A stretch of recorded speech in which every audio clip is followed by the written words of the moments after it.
Badan Pusat Statistik atau BPS mencatat tingkat kemiskinan nasional pada September 2024 sebesar 8,57%, turun dari 9,03% pada Maret 2024. Secara absolut, jumlah penduduk miskin berkurang 1,16 juta jiwa dari 25,22 juta menjadi 24,06 juta orang. Penurunan ini terjadi baik di perkotaan yang kini mencapai 6,66% maupun di perdesaan yang berada di angka 11,34%. Untuk mempercepat tren penurunan tersebut, Presiden Prabowo Subianto membentuk Badan Percepatan Pengentasan Kemiskinan atau BPTASKIN melalui Perpres nomor 163 tahun 2024. BPTASKIN dipimpin Budiman Sujatmiko dan diberi mandat langsung untuk menuntaskan kemiskinan ekstrim pada tahun 2026. Serta menurunkan kemiskinan relatif menjadi 5% pada tahun 2029. Prabowo menegaskan lembaga ini hadir untuk memotong hambatan birokrasi, memastikan bantuan sosial tepat sasaran, dan mendorong pemberdayaan masyarakat melalui program strategis seperti makan bergizi gratis, rumah murah, dan sekolah rakyat. BPS menyebut capaian kemiskinan 8,57% sebagai yang terendah sejak pencatatan dimulai pada awal tahun 1960-an.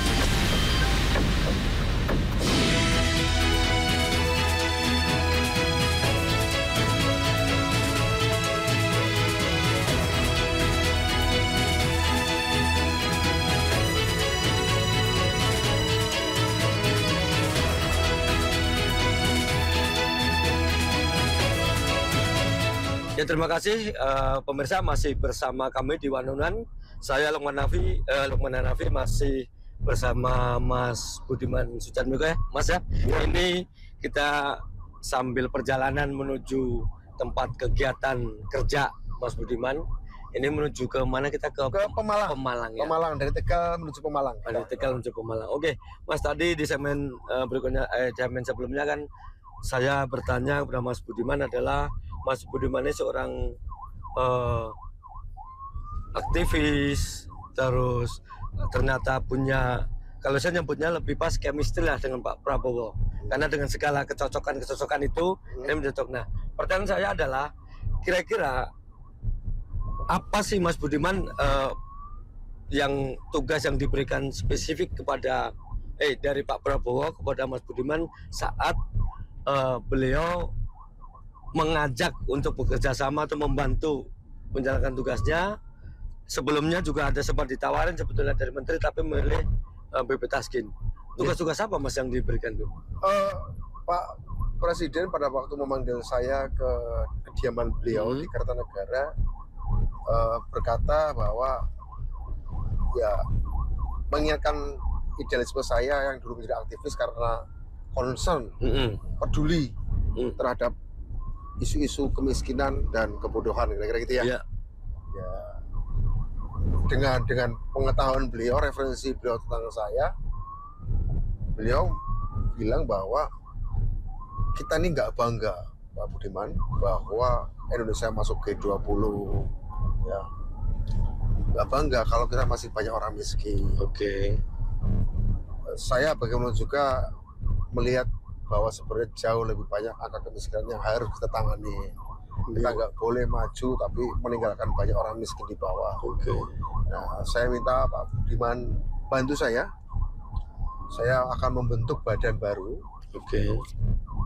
Yang khusus membuat program-program pengentasan kemiskinan selama ini bisa berjalan lebih efektif, lebih efisien, lebih cepat, lebih akurat, lebih bisa dikoordinasikan, bisa terpimpin dalam arti jangan sampai program-program sosial yang selama ini banyak, ada anggaran yang sudah banyak dicurahkan, nanti malah salah tempat, salah sasaran, tidak menciptakan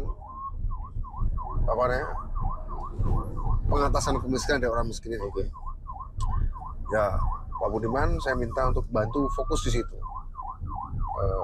karena kita butuh langkah-langkah lebih terkoordinasi. Oke.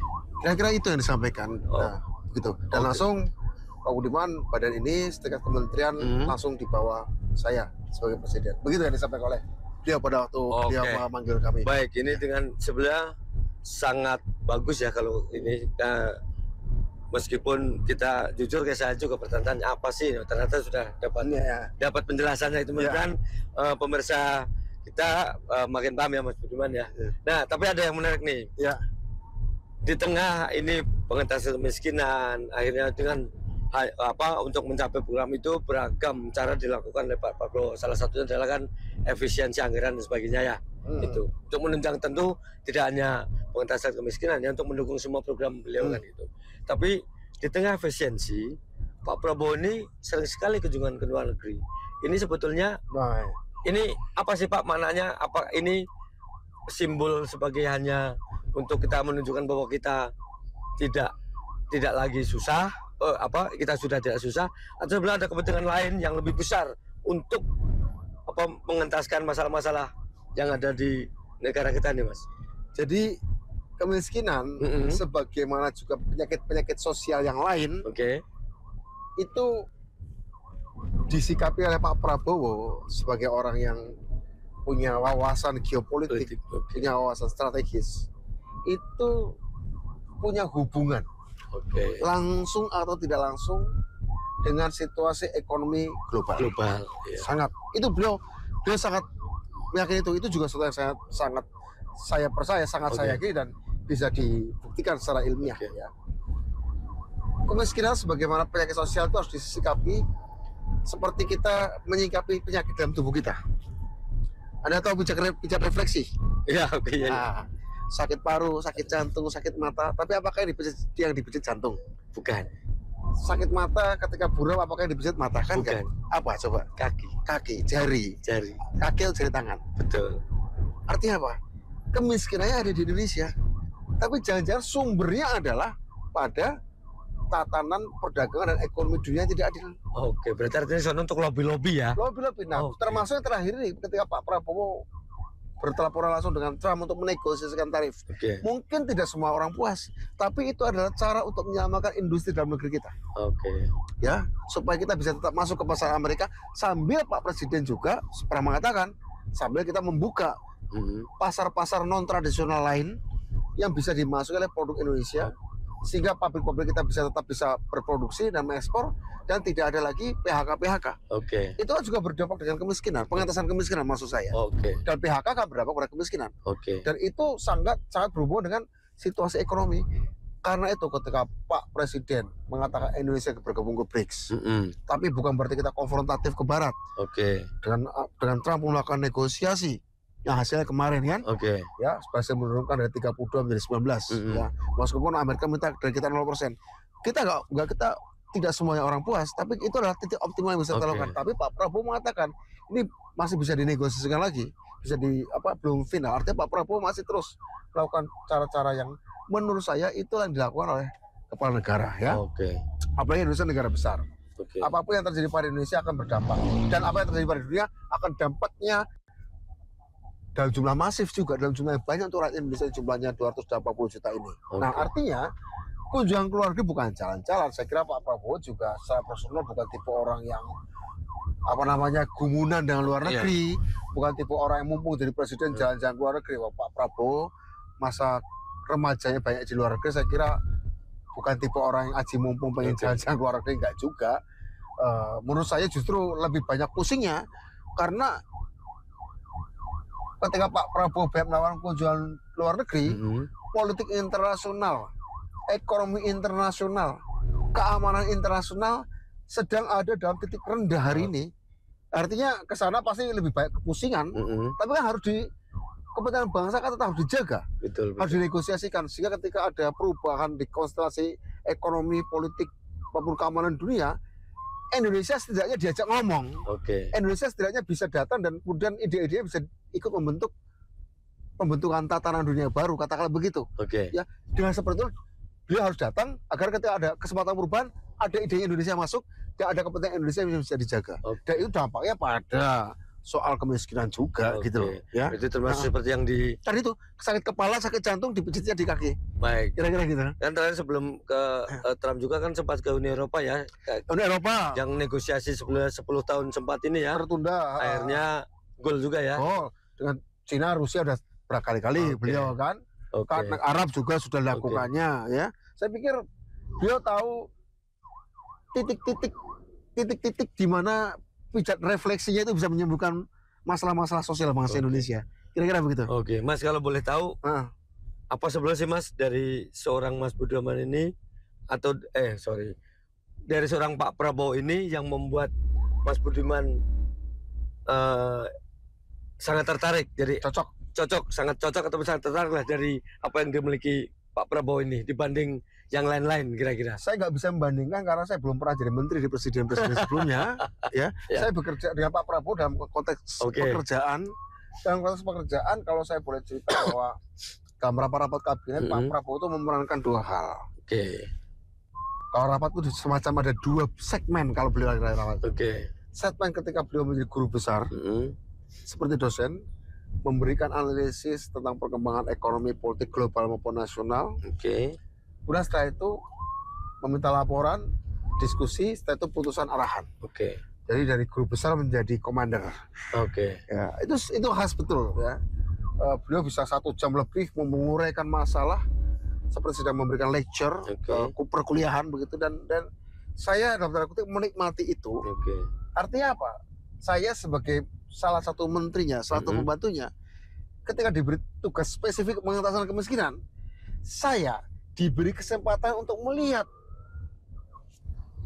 cakrawala yang lebih luas lagi, yang mungkin nggak ada hubungan langsung dengan badan yang saya pimpin, tapi mungkin hubungan dengan pertahanan, hubungan dengan politik luar negeri, hubungannya dengan keagamaan, hubungan dengan pendidikan, yang kemudian saya coba mengkoneksikan itu semua pada tupoksi yang saya jalankan di BP Tasken. Nah, dan itu juga saya kira berlaku bagi menteri-menteri lain.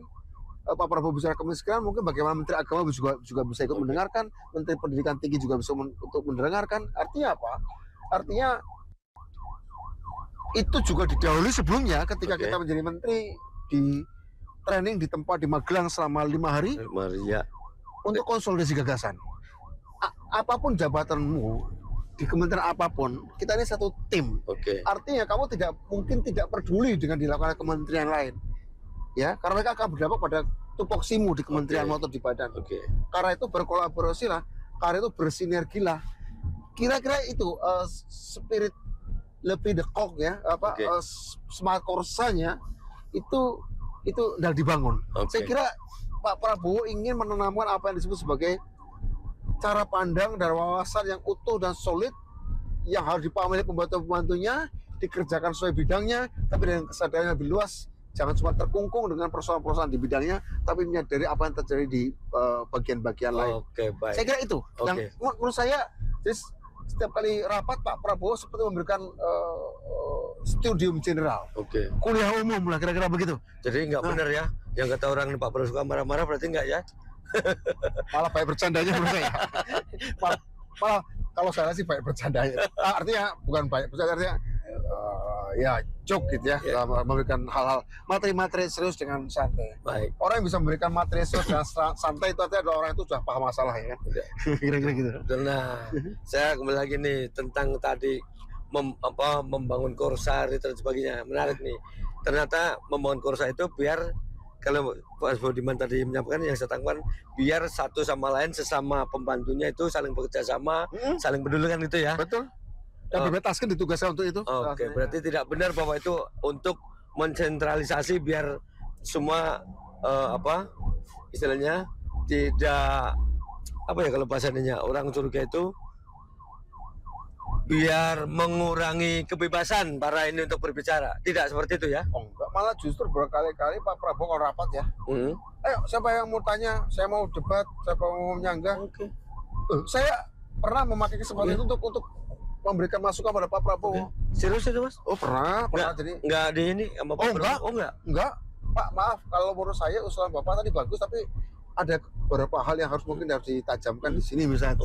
Saya pernah nyampaikan itu. Demokratis berarti ternyata. Saya juga.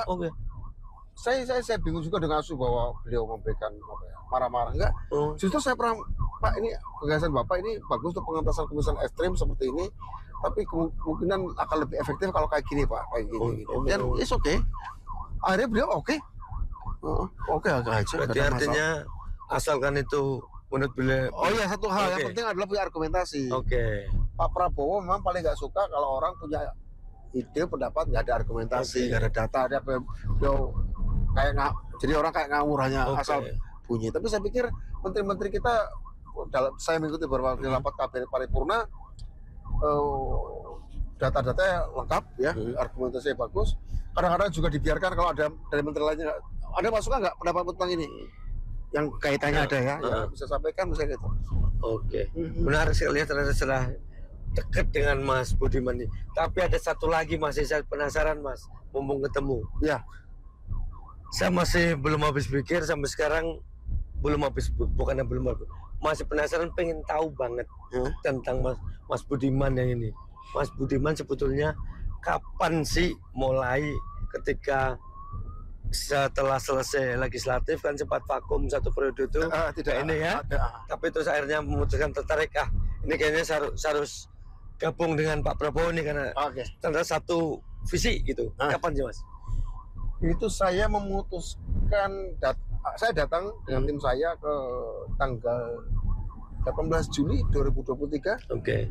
tapi sudah Berarti sudah deklarasi berarti? belum. Oh, sebelum ya? Deklarasi kan Agustus, Oke. sebulan setelahnya.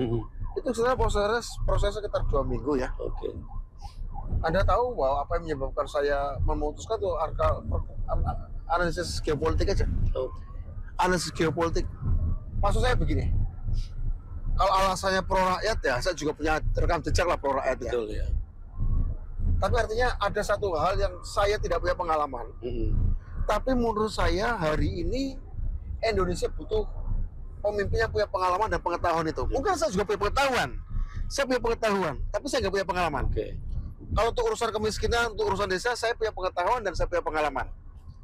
Ada isu yang saya punya pengetahuan, tapi saya tidak punya pengalaman. Oke. Tapi saya yakin Pak, dari calon-calon yang muncul, hanya Pak Prabowo yang punya pengetahuan, sekaligus punya pengalaman, sekaligus kepekaan. Oke. Itu urusan geopolitik. Oh, Urusan yang menurut saya pada saat itu dan sampai hari ini, itu akan sangat menentukan Indonesia mau jadi apa. oke. Indonesia mau jadi negara maju, Indonesia gini-gini saja, Indonesia akan kegencet, atau Indonesia akan menjadi pemain global, Indonesia akan menjadi pemain regional yang disegani. Oke. Itu ditentukan presiden yang punya kepedulian dan kepekaan, pemahaman dan pengalaman Oke. Dan itu ada di Pak Prabowo. tentang geopolitik, geoekonomi dan geostrategi Oke. ya. Kalau soal pengalaman ngurusi orang miskin, saya mungkin juga punya rekam jejak itu. Tapi kalau pengalaman berdiplomasi, menghadapi kekuatan-kekuatan global yang saling bertarung, saya nggak punya pengalaman itu. Oke. Dan saya kok tidak melihat pada yang lain. Oke. Itu kelebihannya ya, Ya, yang dibandingkan. jadi mungkin alasan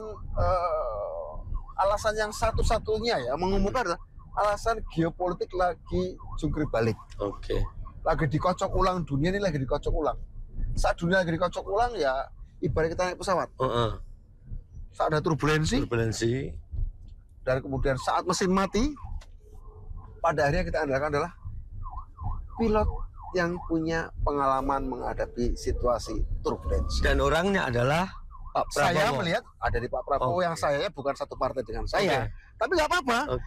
Saya nggak apa-apa. Bagi saya pertaruhan negara ini jauh lebih besar daripada apapun. Meskipun akhirnya dipecat ya. Bagi saya pemecatan itu hanya kan menghapus saya dari catatan administratif Asik. anggota PDI Perjuangan. Betul. Kalau soal Tapi saya ideologi kan dari kecil saya merasa pengikut Bung Karno dari kecil. intinya kan tujuannya sama kan ya, untuk Indonesia kan ya. Ya, dan saya lihat pada Pak Prabowo, saya melihat selain pikiran-pikiran ayah kandungnya Profesor Sumitro, juga pikiran-pikiran Bung Karno, juga saya lihat sangat kental di beliau. Ya, Oke. So Oke. menunda itu lebih lama bagi saya sebuah kejahatan bagi negara. Oke. Menunda keputusan saya untuk memihak pemimpin yang punya visi geopolitik, geostrategi, dan geoekonomi, saya tunda. Artinya saya membiarkan Indonesia dipimpin dengan cara tidak benar, Oke. salah arah nantinya. Bagi saya itu dosa ya. Bagi saya dosa ya. Ya. Oke. Baik Mas Budiman, ini Asa juga akan tanya lagi-lagi karena backgroundnya Mas Budiman yang saya tahu adalah orang yang, saya tidak ngomong orang keras dalam arti negatif ya, keras yang semangatnya keras. Dan kebetulan sekarang yang dulu suka mengkritik kebijakan sekarang pada posisi pemegang Ya. kebijakan. Betul. Saya akan tanya apa saja Mas yang Mas Budiman sudah kerjakan dan apa yang akan dikerjakan untuk memperbaiki dan untuk mempercepat pengentasan kemiskinan di Indonesia. Tapi jangan dijawab dulu ya Mas Budiman ya. Nah pemirsa, kita lanjut lagi diskusi saya dengan Mas Budiman usai jeda. Tetap di One on One.